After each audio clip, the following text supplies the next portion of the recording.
ইসলামী যুব আন্দোলন বাংলাদেশের সাবেক সভাপতি জননেতা KM আতিকুর রহমান।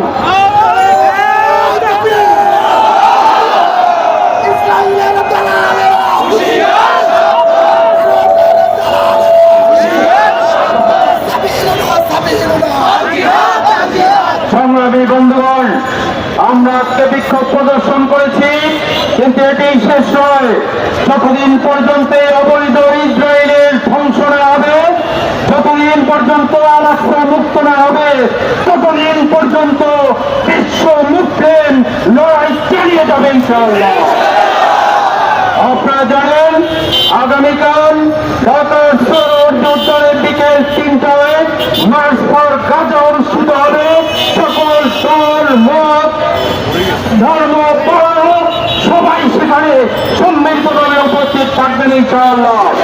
আমরা শাইখের চৌধুরীর নেতৃত্বে আগামীকাল 5 জোর বাইতুল মুকাররমের উত্তর গেট থেকে বিশাল মিছিল নিয়ে উদ্যানে উপস্থিত হবে ইনশাআল্লাহ। আগামী দিনের বিক্ষোভে অংশগ্রহণের আহ্বান জানিয়ে শেষ করছি। আল্লাহ হাফেজ। আল্লাহুম্মা সাল্লি আলা সাইয়্যিদিনা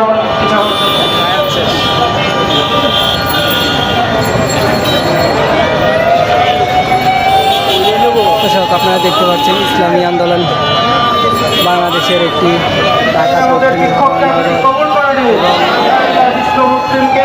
ঐক্যবদ্ধভাবে আমেরিকা এবং ইসরায়েলের বিরুদ্ধে জিহাদ করার তৌফিক দিয়ে দিয়ে আমরা যাতে ইসরায়েলের পতন ঘটাতে পারি, মুসলিম উম্মার বিপরীতে যাই কাজ করছে তাদের সকলের পতন ঘটাতে পারি, সেজন্য আমাদের কাজ করার তৌফিক দিয়ে আগামীকালের বিক্ষোভকে, আগামীকালের মার্চ ফর গাজাকে সফলতা দান করুন।